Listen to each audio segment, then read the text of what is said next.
Hello everyone, and this is the chapter 1 part 2. In this part we're going to cover the following topic. We're going to learn what is a simple random sample and what is a simple random sampling. We will classify studies, the statistical study as observational or experimental, and we're going to learn what are the other sampling designs techniques. So let's start with the first one. What is a simple random sample? It's a sampling technique in which every member of the population has equal chance of being selected. You can understand this idea by using an example of a piece of a paper in which we have let's say we have 4 slips of paper in which I have written the numbers A, B, C, and D, and we want to we put the numbers A, B, C, D on this paper, and we put them in a hat, and we take out a piece of a paper, and let's say that number is, let's say, a B. So each one of those A, B, C, D has an equal chance of being selected. Such a sampling technique in which every member of the population has an equal chance of being selected is called a simple random sampling. And the sample which is selected as a part of it, as this procedure, is called a simple random sample. So remember the difference between the two. The student get confused with these two things. One is the technique. The simple random sampling is a technique, and the simple random sample is the product, is the result of that technique, right? So this is the most important sampling technique, and this entire book, this entire course will deal only with the one sampling technique, although we're going to study some other sampling methods, but this is the sampling technique we're going to focus on this entire chapter, simple random sampling. There are 2 types of simple random sampling. One is called with replacement and the other one is called without replacement. Let's say I take a piece of a paper in which written the B, and I take that out and I don't put it back. Now when I pick another sample from that, I cannot select a B again. Such a sampling is called simple random sampling without replacement. And let's say if I put it back, the number B again, then there is a chance that I can select that B once again. So such a sampling technique is called simple random sampling with the replacement. So simple random sampling done with replacement or without replacement. So you need to understand what type of sampling is done, right? So in a simple random sampling with replacement, the member of the population can be selected more than one time. And in without replacement, the member of the population cannot be selected more than one time, right? So you need to understand the difference between the two. Now let's talk about observational and an experimental study. I told you in the part 1 of this lecture that we conduct statistical studies to acquire data, right? We conduct studies to get the data, and there are 2 distinct sources. One is called observational study, and other is an experimental study. So first I will explain what is an observational study. When the researcher collects the data without interfering how the data arise, then such a statistical study is called an observational study. For example, I may collect the information via surveys or via medical record. When I'm getting this information, I'm not interfering how the data arise. I'm just observing. So such a statistical study in which you get the information, you get the data without interfering, such a data is called such a study is called an observational study. And the other study is called an experimental study or a designed experiment. Some people also call it an designed experiment. In such a study, the researcher obtained the data by applying some treatment, applying some treatment or some control, and then he obtained the information, and then he collects the data. Such a study is called an experimental study. I give you a very rude example. Let us suppose, just to understand the idea, although the example is not all that good, but you will understand the idea. Let's say you have a kid and he has done something wrong, right? He messed up the room, right? So you asked him, did you do that? The kid will say, no, I haven't done that. You ask again, did you do that? He will say, no, I did that. Now the third time you ask, you raise your voice. Did you do that? So when you raise your voice, now you have applied a certain treatment. You raise your voice, and as a result, the kids say, yes, it's me who has done that. So although the example is a rude, but you get the idea. When you get the information, when you get a result by applying some treatment, by applying some control, such a study is called an experimental study. So what is the rule of the thumb? How you remember, is it an inferential, or if it's a observational study? If the data is collected by applying some sort of treatment, it's always inferential, and if no treatment is applied, then such a study is called observational study. Now let's understand some other sampling technique. I already told you the one sampling technique. This is a simple random sampling, right? And now I'm going to tell you some other sampling technique, and this is the first one is systematic sampling. In this systematic sampling, what we do, we select randomly a starting point, and then we skip every kth element. This kth can be any numbers. It's second element, third element, fourth element, fifth element. So right now what I'm doing in this picture, I'm skipping two people and selecting the third one. I'm skipping two people, I'm selecting the third one, and so on and so forth.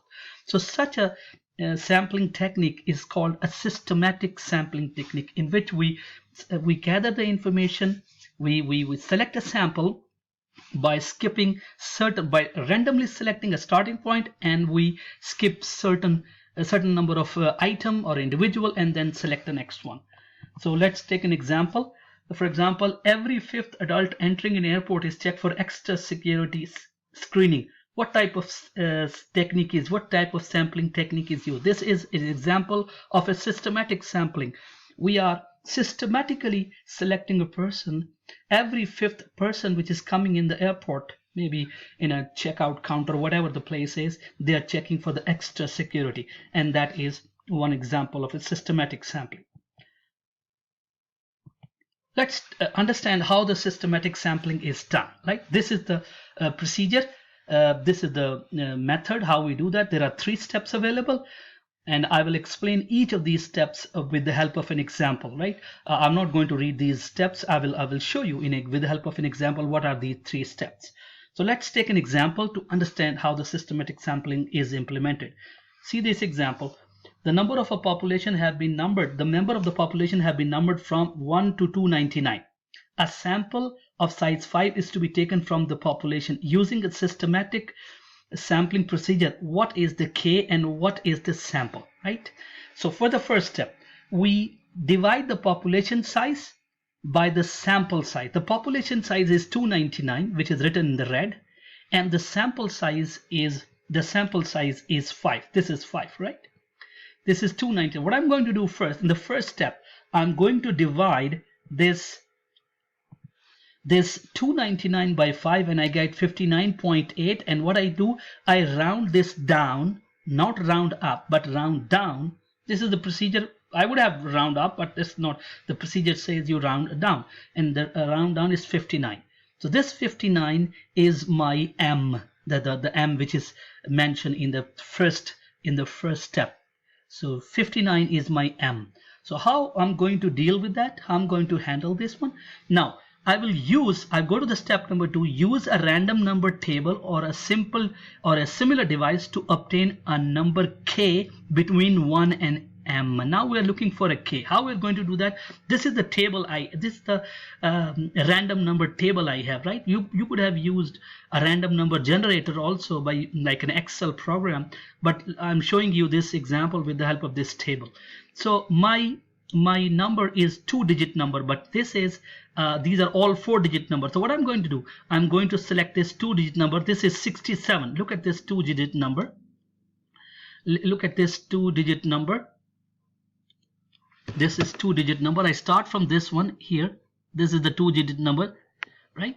67, and this is not between 1 and 59. I go down like this. I set the second one. This is 79. This is still beyond my 59. I go to the next one. This is 93. This is not between 1 and 59. I go to this one. This is 17, and that number is between 1 and 59. So my K will be as 17. So this is my K. K is equal to 17. So that's how you deal. You start with the top left corner and then you move down, right? That's a technique of using this number. So K is 17. Now what we do, now we have M, we have K. Now our sample will be 17 plus M, 17 plus 2M, 17 plus 3M, and so on and so forth. So these numbers, these members of the population which have these numbers will be our sample using the systematic sampling. I hope it is clear. The practice will make you more perfect about that. So this is a systematic sampling. Let's go to the stratified sampling. What we do in a stratified sampling, we divide our entire population into some groups, right? And each group is called a strata. And then we select a random sample from each of the group. This is my entire look at this picture. Right now, this entire population, I have divided this group, this population into in certain. I have divided this population on the basis of gender. Women on the one side, men on the other side. So I have divided in two. Now I will randomly select some people from this group, and I will randomly select some people from this particular group. So such a sampling technique is called stratified sampling, divide and conquer. Next is a cluster sampling. What we do in a cluster sampling, we divide our population into small pieces. Each piece is called a cluster. So this is a cluster. So right now I have 32 clusters. You can see that, right? And then we randomly select the cluster. Right now I have selected cluster 5, cluster 28, and cluster 16. You can see that randomly selected. These are randomly selected cluster, and then I will include all members of this cluster as my sample. Just to see another example, let us suppose this is a state of New Jersey, and I have divided this in the state of New Jersey into different counties, right? Different counties, right? There are 21 counties. I'm not going to show 21. So what I'm going to do now, I will randomly select I will randomly select some clusters. Let's say I select the Middlesex County, right? Let's say I select a Bergen County randomly, right? And let's say I select another county, let's say Salem County, right? Don't forget about this spelling mistake. So these are the randomly select counties. Now what I will do, I will include every member of this selected, every member of this county as a part of my sample. I will select this one. I will select all the people from the Bergen and from the Salem County. So the cluster sampling, it's the people get confused with the cluster sampling and a stratified sampling. So you need to understand the difference between the two. It's very important. Let's see an example. This is the national for-profit chain hospital management wants to survey a patient discharged this past year to obtain the patient satisfaction. They wish to use a sample of such patient. Several sampling techniques are described below. You have to categorize. The first one, obtain a list of discharge from this facility. Divide the patient according to the hospital, say 2 days less than. So this is a stratified sampling. We divide the patient in the number of days we divide them in the number of days they have stayed in the hospital, and then we select some people from each portion. Obtain the list of patients discharged from MMH facility, number these patients, and then use a random number table to obtain the sample. This is an example of a simple random sampling. The first one was a stratified sampling. This one was a stratified sampling, and the second one is an example of a simple random sampling. The third one is randomly select MMH facility from each of the geographic location, then include all members. Look at this, all, and randomly. So this is an example of a cluster sampling, right? And the last one, at the beginning of each year, instruct each MMH facility to survey every 500 patient discharge. So this is an example of a systematic sampling. So these all sampling designs have been discussed. So I hope you understand the video. If you have any question, you can contact me via email. Thanks for watching.